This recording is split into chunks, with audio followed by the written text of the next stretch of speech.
In this video, I want to talk about how to use the Quick Mask tool. Now, before you get into Quick Mask, you have to start with what I would call rough selection.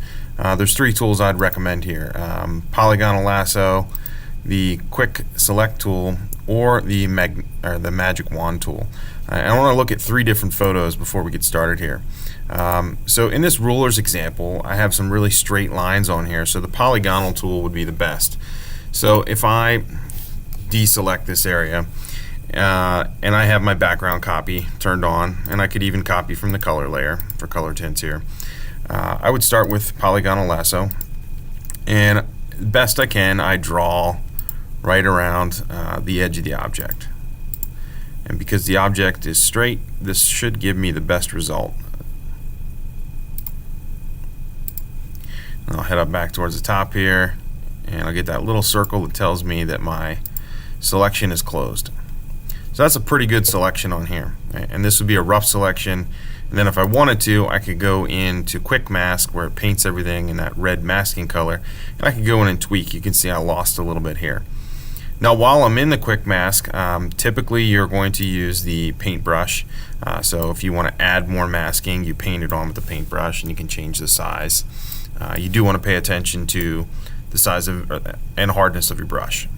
For this assignment, we want to use 100% hardness on the brush. And then we have the eraser tool to remove some of that masking. Now, if I try to clean this line up with the eraser tool, I could do an okay job, but this is a very crisp edge. Trying to get that with a round brush doesn't always work the best. So I'm going to go ahead and undo what I just did there. So we'll get back to this point right there. While you're in the Quick Mask, you can still use some of the other selection tools. So now that I'm in the Quick Mask, I'm going to go through and I'm going to just get this little bit of the edge that I missed.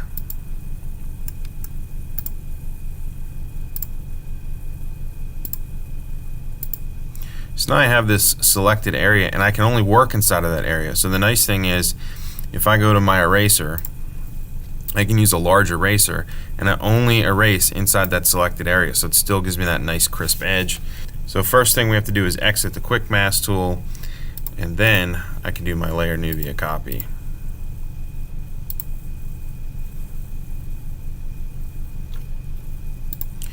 So right there I have just that ruler on its own. In this example here, I want to show you a different way, and I could rough select this. So if I deselect that, I could rough select this with the polygonal again. I could draw around here and do a pretty good job getting the wax part of this crayon. Now there's a curve there. I'll have to go back and clean that up. So that gives me a pretty decent rough selection, and then I would go into Quick Mask and clean that up a little bit further. But what I want to show you on this one, since you have that somewhat consistent color, is using the Magic Wand tool. Now, the default tolerance for Magic Wand is 32 up top here. So if I click there, and this is contiguous, so you have to touch, I don't get the whole thing. So I'm going to just continue to bump this up a little bit. So I'll go to like 75, and we'll try that again. Notice we get a little closer to the edge. We'll try 100 and see where we get. And this will depend where you click. So if I click on that highlight, I'll get some of the whites out here. So I'm going to deselect that, and I'm going to click on that part of the yellow crayon again. It's very close around the edges. I'm going to try bumping the tolerance up just a little bit. So I'll do 120, try to click around the same spot, and that looks pretty nice. Now you see you got some of the paper and some of the highlight. So now if I go into Quick Mask, I can just use my eraser tool. I'll shrink that brush up with my bracket keys, and I can erase that a little bit. And then down here, I could do this a number of ways. I could start with the polygonal if I want to, and try to get like a somewhat clean selection on here, like we talked about in the ruler. And you have to use short segments to approximate the curve. And then I'll just say, okay, well, this is my selection. And then when I go to add the paint with the paintbrush, even with a large brush, I can only paint inside of that area, and that makes it a little bit nicer.